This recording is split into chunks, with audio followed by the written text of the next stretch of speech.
안녕하세요. 이 여사의 대통령 이야기입니다. 먼저 구독과 좋아요를 눌러주세요. 저한테는 커다란 용기와 힘이 됩니다. 이번 편은 전편에 이어서 이정재의 정치 깡패 이야기를 이어서 해보도록 할게요. 이정재는 왜 이기붕과 결탁하여서 정치 깡패의 길로 들어서게 되었을까요? 여기에는 여러 가지 이유가 있겠으나 4가지 정도로 말씀드릴게요. 첫째로는 이정재 본인의 권력욕이라 할 수 있습니다. 이정재는 당시 고등학교를 나온 인테리로 자기도 정치를 할 수 있는 세력과 능력이 된다고 생각한 것 같습니다. 이정재는 배우지 못한 김두한이 국회의원이 되는 것을 보고 자신도 충분히 국회의원의 자격이 있다고 판단했습니다. 동대문에서의 깡패 세력에서 그치지 않고 정계 진출까지 꿈꾸고 있었는데 고향인 경기도 이천에서 국회의원 출마를 계획했습니다. 이정재는 오래전부터 이천을 기반으로 정계 진출을 꿈꾸었는지 부하들에게 길 가다가 이천 사람이 곤란을 겪고 있으면 발벗고 도와줘라 라고 입버릇처럼 말했다고 합니다. 더 나아가 이정재는 국회의원을 바탕으로 나중에는 대권까지도 꿈꾸는 야망을 가졌다고 전해집니다. 둘째로는 시라소니 린치 사건 이후 명동 세력과의 대립 상태에서 상대적으로 약하고 불안한 상황 극복을 위해 권력의 방패막이가 필요했습니다.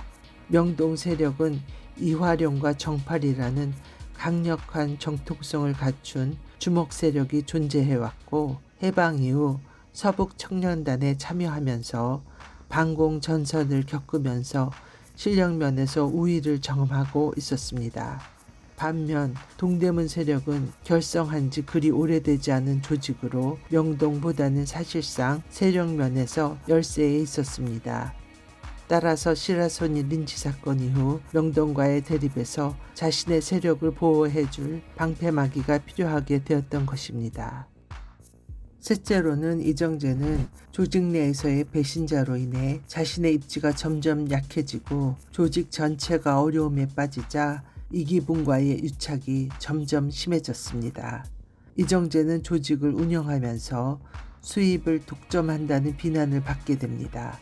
그와 천안 매제 사이였던 김기홍과도 건중 친목회 수입 문제로 갈등을 겪게 됩니다. 특히 이정재의 행동대장 역할을 했던 김동진이 이정재의 요인 암살 지령을 거절하고 배신을 하게 되자 조직이 위기에 직면하게 됩니다. 후에 김동진을 단성사에서 저격하게 되지만 조직이 위기에 봉착하자 이정재는 조직을 안정시키기 위해서 강력한 외부의 힘이 필요했던 것입니다. 여기에서 단성사 피격 사건에 관해서 잠깐 이야기해 보도록 할게요.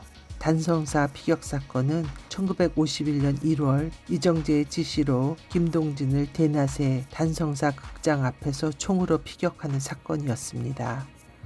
김동진은 이정재가 신임하는 부하였으며 따로 독자적인 세력을 보유하고 있었습니다. 김동진은 이정재의 돈에 대한 욕심과 자신에게 하달한 정치인 암살 지령에 실망하여 이정재를 배신하게 됩니다. 김동진이 정치인 암살 명단을 폭로하자 같은 동대문파의 이석재가 이정재의 사주를 받고 단성사 앞에서 총으로 저격하게 됩니다. 재판이 열리자 이석재는 김동진을 죽일 생각이 없었다고 주장하면서 만약 내가 죽이려고 했다면 그 자리에서 바로 쏴 죽이지 일부러 급소를 피했다고 주장합니다. 판사가 뭘 그렇게 자신하냐고 하자 나는 총을 잘 쏜다며 시범을 보이겠다고 해서 경찰 앞에서 담배 3개피를 세워놓고 멀리서 총을 3발 쏴서 죄다 맞췄지만 그래도 1급 살인죄 미수로 징역형을 받았습니다. 이정재는 자신을 배신했다고 여긴 김동진을 잡으려 했으나 너무나도 잘 잠적해버려서 찾을 수가 없었습니다. 그러자 이마수는 김동진이 서부극을 좋아한다는 사실을 알고 다른 상영 중인 영화를 내려버리고 수잔 헤이워드 주연의 황야의 역마차를 상영합니다. 김동진은 1급 참모인 뱀대가리의 만류에도 불구하고 단성사로 영화를 보러 갑니다. 처음에는 동대문파의 권 상사가 쏘려고 했으나 사람을 쏴본 적이 없어서 못하고 대신 이석재가 영화를 보고 나온 김동진을 사람들이 보는 앞에서 쏩니다. 이 사건은 일파만파로 퍼져 매스컴을 타게 되면서 담당 검사 김윤도는 이석재를 살인미수죄, 이정재를 살인교사죄로 구속합니다. 하지만 곽영주는 내무부 장관을 압박해 김동진이 넘긴 정치 암살의 증거물을 빼돌리는 동시에 관련되기를 꺼리는 이기붕에게 압박을 가해 담당 검사 김윤도를 자천시키고 검사를 교체해 이정재를 풀려나게 하고 이석재는 짧은 기간 구속 기소되었다가 병보석을 핑계로 석방됩니다. 김동진은 백병원에 실려가 수술 후 목숨을 건지고 주먹계를 떠납니다. 김동진의 배신으로 부하를 믿을 수 없게 된 이정재는 사돈뻘인 우익학생 운동을 했던 유지광을 불러들여 자신의 별동대를 만들게 하고 이를 적극 지지해 줍니다. 후에 5.16 혁명 재판에서 재수사되어 김동진은 이정재의 행동대장으로 활동한 경력이 있었으나 이 사건으로 체포되지 않고 이정재만 구속됩니다. 네 번째로는 고향 후배인 곽영주가 이승만의 경호를 담당하면서 막강한 권력을 행사하게 되자 이정재는 곽영주의 도움을 받게 됩니다. 곽영주는 이정재의 고향 후배로서 경찰이 되는 과정에서 이정재가 도움을 주게 됩니다. 선배님, 저도 경찰이 되고 싶어서 왔습니다. 경찰 말입니다. 곽영주는 이정재의 도움을 고마워했고 형님으로 모시면서 이정재를 무척 따랐다고 합니다. 이정재는 곽영주가 이기붕과 자신의 중재자로 나서게 되면서 점차로 곽영주, 이기붕, 이정재의 커넥션에서 벗어나기가 어려웠습니다.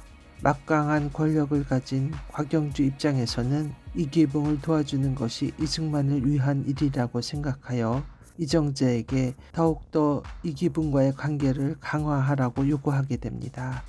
곽영주는 장관을 불러 호통치거나 경찰을 마음대로 주무를 수 있는 무소불위의 권력을 행사하였기에 이정재로서는 강력한 정치적 보호막을 형성할 수 있었습니다. 이승만 정권 때 이기붕이 실권을 장악하고 앞으로 나서게 된 계기는 이렇습니다. 1952년을 앞두고 재집권의 불안을 느낀 이승만은 대통령 직선제 개헌을 추진하기 시작하였습니다. 자신을 지지하는 정당이 없었기 때문에 농민과 노동자를 중심으로 한 새 정당을 만들면서 자유당이 탄생됩니다. 자유당은 두 개의 정당으로 만들어지는데 국회 내부에서 국회의원 중심으로 조직된 자유당을 원내 자유당이라고 불렀으며 국회 외부에서 대중단체를 기반으로 조직된 자유당은 원내 자유당이라고 불렸습니다.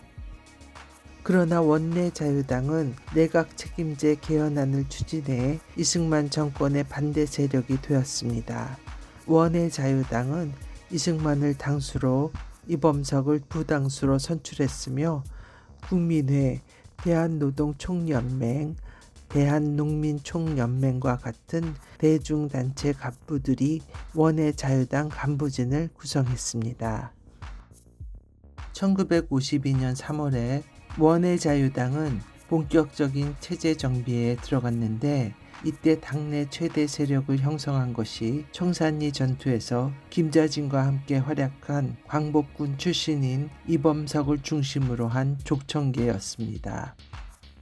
족청계는 이범석이 주도했던 조선민족청년단의 약칭으로 1946년 10월에 민족정신의 전통을 계승할 청년운동의 모체로서 결성된 단체입니다.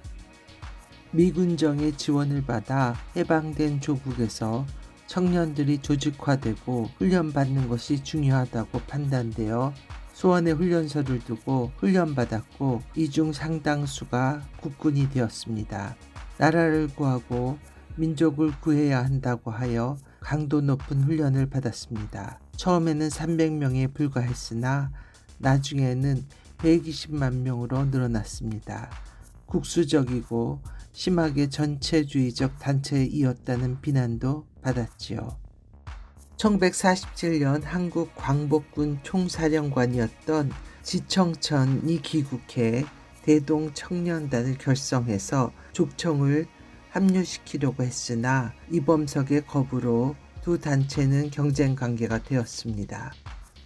그러나 1948년 11월부터 이승만 대통령이 모든 청년 단체를 단일화하라는 지시에 따라서 결국 족청도 저항 끝에 대한청년단에 흡수 해체되었습니다. 이승만은 1952년 5월에 임시 수도 부산에 계엄을 선포해 대통령 직선제 개헌을 강행했으며 이때 족청계를 중심으로 한 원외자유당이 중심적인 역할을 했습니다. 그러나 이범석의 영향력이 커지는 것이 두려운 이승만은 부통령 후보로 출마한 이범석 대신 장택상을 시켜 무소속의 함태영을 밀었습니다. 이후 이승만은 이범석을 견제하기 위해 이범석을 부당수에서 평당원으로 격화시키고 이기붕을 당내 2인자로 끌어올렸습니다. 족청계가 반발을 하자 이범석의 족청계를 해산시키면서 결국은 1953년 12월에 이승만의 지시로 이범석을 비롯한 족청계 인사들이 자유당에서 제명되었으며 새로 총무부장이자 수석중앙위원으로 선출된 이기붕이 자유당의 실권을 장악하게 되었습니다. 이정재가 이기붕에게 안겨준 첫 정치 깡패의 작품이라 할 수 있는 것은 김상도 테러 사건이라 할 수 있습니다.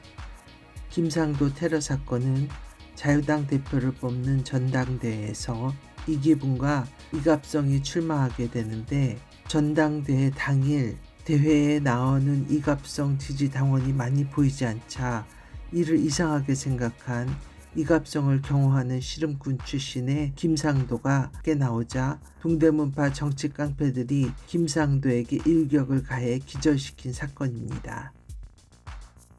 이때 김상도에게 일격을 가했던 사람은 이석재로 이정재의 친위대장이었습니다. 단성사 피격 사건의 주인공이기도 합니다.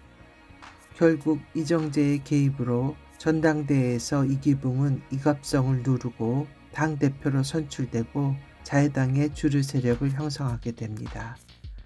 이 김상도 사건이 이정재가 이기붕의 신임을 얻게 되어 각종 선거나 집회에서 정치 깡패를 동원해 폭력을 행사하게 됩니다. 아울러 자신의 보호막이 될 수 있는 권력에 방패막이를 얻게 되며 명동파와의 대치 상태에서도 우위를 점할 수 있게 됩니다.